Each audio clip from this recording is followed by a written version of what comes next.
Fala galera, estamos chegando para mais um episódio da série sobre Vue.js, GraphQL e Node, e hoje no 7º episódio a gente vai falar sobre como fazer para verificar se um domínio está ou não disponível, além de mover essa lógica para o servidor. Essa série tem o apoio da HostGator, que é o nosso parceiro para serviços de hospedagem, então se você tem interesse em registrar um domínio e finalmente colocar o seu site no ar, clica aqui na descrição e descubra tudo que a HostGator pode fazer por você e ainda ganha um desconto super exclusivo para quem assiste o canal.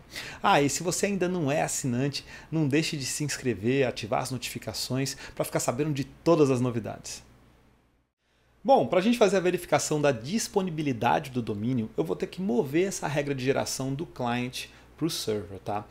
E aí, dentro de domain list, a gente tem uma computed property que a gente implementou nos episódios anteriores, chamada domain. Era ela que gerenciava essa propriedade no estado do nosso componente. Então agora eu vou ter que desfazer essa computed property porque elas não trabalham de forma assíncrona. E como eu tenho que fazer uma chamada para a nossa API, ela vai ser assíncrona, tá?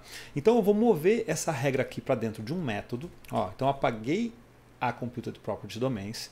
E aí aqui dentro de methods, eu vou criar um método chamado GenerateDomains. Esse método GenerateDomains, antes mesmo de fazer a chamada, eu tenho que deixar ele funcionando. Eu tenho que encadear esse método corretamente, já que eu tenho outras chamadas assíncronas também. Então eu vou fazer this.domains, faço o laço de prefixo e sufixo e vou fazer um push in these domains, para poder inserir esses domínios gerados. Vou eliminar esse return. Tá? Feito isso, lembre-se também que a gente vai ter que fazer a criação de domains dentro do data. Já que eu removi a computed property chamada domains, eu tenho que fazer a criação dele no data. Tá? Fiz isso, você vai ver que nenhum domínio vai começar a aparecer mais aqui, porque no created eu só estou fazendo get items de prefixo e sufixo, e eu ainda não estou invocando o método para fazer a geração dos domínios. Eu podia vir aqui, por exemplo, e fazer um this.generateDomains, né? Só que você vai ver que isso não vai funcionar. Por quê? Essas duas chamadas aqui, elas são assíncronas. Então, no momento em que eu executo, ela vai até o servidor, invoca essas duas queries, né, de items com prefixo e com sufixo, e antes que elas voltem, eu já tenho o GenerateDomain sendo feito, só que com os itens, com a array de items provavelmente vazio. Tá? É por isso que a gente pode tentar, mas dessa forma não vai funcionar. Então agora a gente vai ter que encadear corretamente a chamada desses métodos. Uma das formas de fazer esse encadeamento é usando a API de promises do próprio JavaScript por meio do método promise.all. Tá? Promise.all recebe um array de promises, e somente depois do retorno dessas promises com sucesso é que eu vou invocar o them. Tá? Então, é assim que a gente vai fazer para fazer o encadeamento, né, do get items, tanto prefixo como sufixo, para que os domínios sejam gerados novamente. Tá? Então, após o retorno desses items, eu faço o this GenerateDomain, só que a gente tem que se lembrar de uma coisa. Get items tem que retornar uma promise. Nesse caso, o Axios retorna essa promise. Só que como eu estou fazendo simplesmente um ponto .dem aqui dentro para poder fazer a atribuição dos items na lista de items, eu não estou voltando a promise. Então basta fazer um return aqui, né, para ter essa promise sendo retornada, e aí o promise.all vai funcionar. Né? Tá vendo que aqui ele já está renderizando de novo? E isso quando a gente acaba de renderizar o nosso componente, né? Ou seja, no created. Quando eu faço a inclusão de um novo prefixo ou de um novo sufixo, ride, ocean, você vê que ele não está chamando o GenerateDomain de novo. Então, para isso, eu teria que vir aqui no add item e logo no final, pode ver que isso aqui é síncrono, então não tem problema, não tem que sincronizar essas chamadas, né? Basta fazer um this.generateDomains. E aí você vê que ele já está aparecendo. Se eu de repente fizer, fiz a inserção, você vê que ele já mudou a lista de domains. Tá?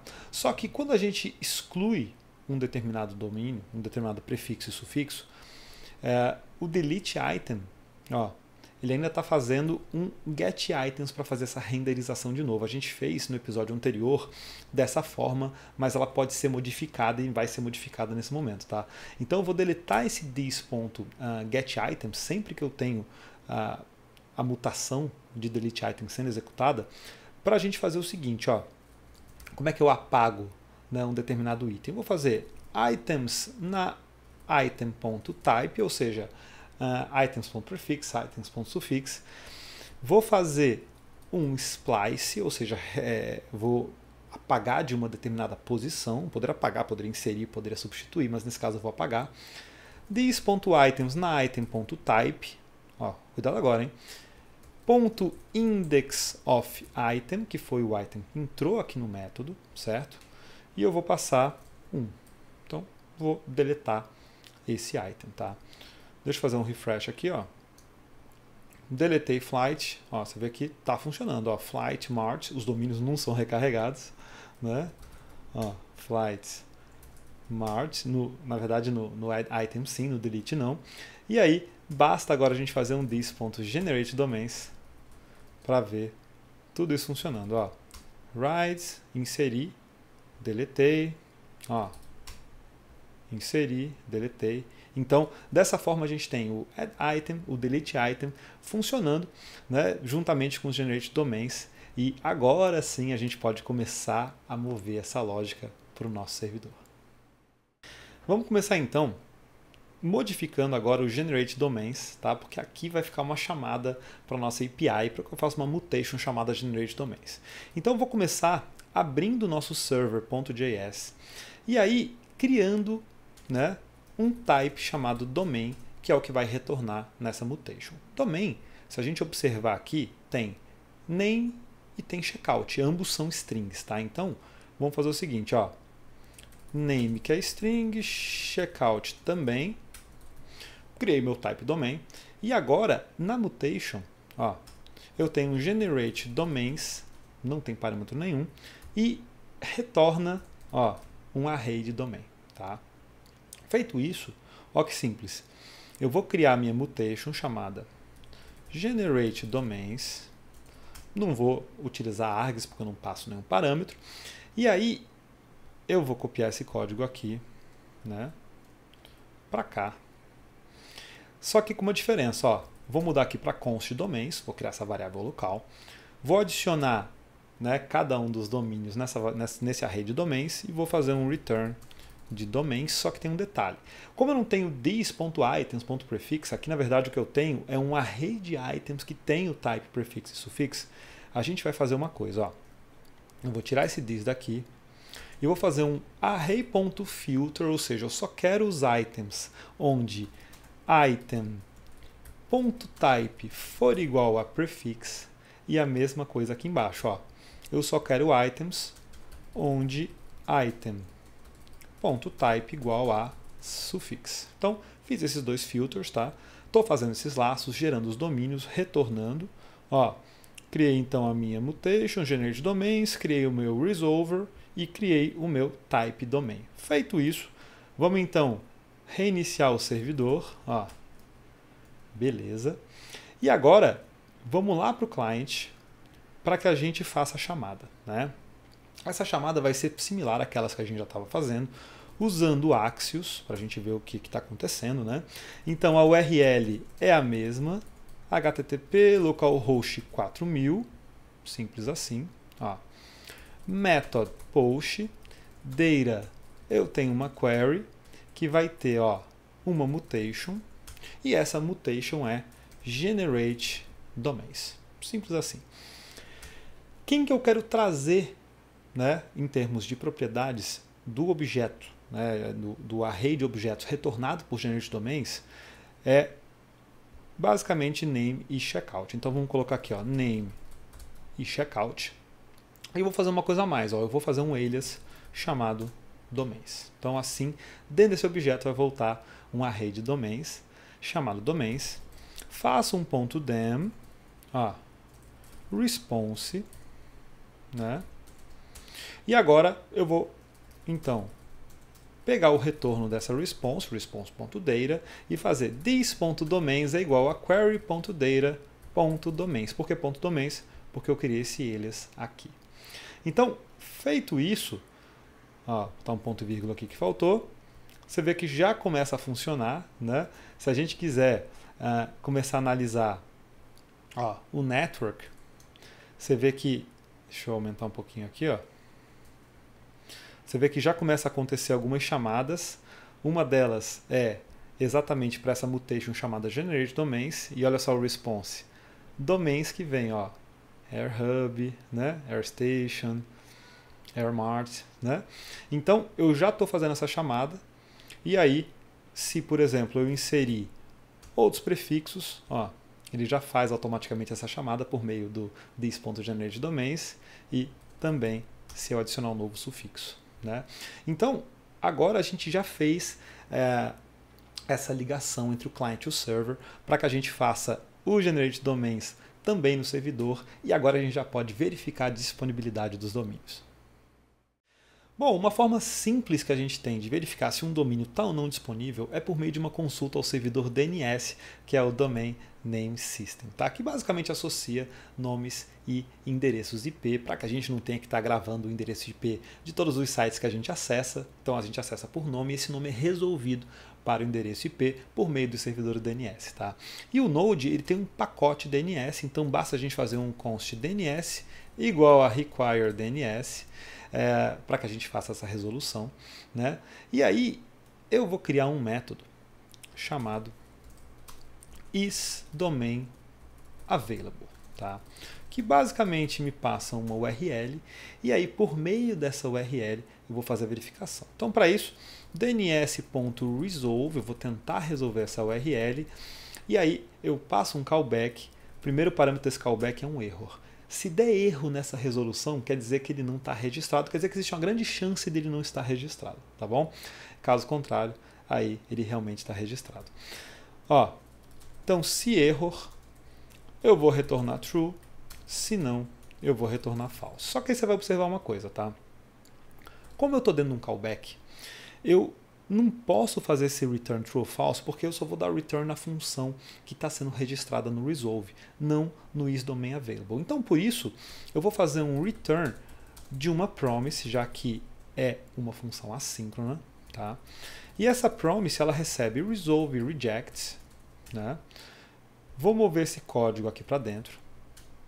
E aí, ao invés de fazer return true, eu vou fazer um resolve true e um resolve false, tá? Assim eu tenho uma promise, do outro lado eu posso usar um async-await, eu posso fazer um ponto .dem, senão eu teria que passar um callback para dentro do domain available e ia ficar um pouco pior, tá? Então, fizemos a criação do método isDomainAvailable, e agora é só vir aqui no resolver, né? Eu posso criar aqui, um const available, e aí eu não posso simplesmente chamar isDomainAvailable, eu tenho que fazer um await isDomainAvailable, passando a URL. Só que detalhe, essa URL, como ele vai aqui no checkout, tá? Eu tenho que passar também o .com.br. Então eu vou fazer aqui, url.com.br, tá? Para a gente fazer essa consulta. Como eu tenho esse await dentro dessa função, eu tenho que marcar GenerateDomains como uma função assíncrona, tá bom?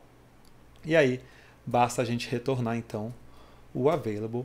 E aí você não pode se esquecer de uma coisa, tá?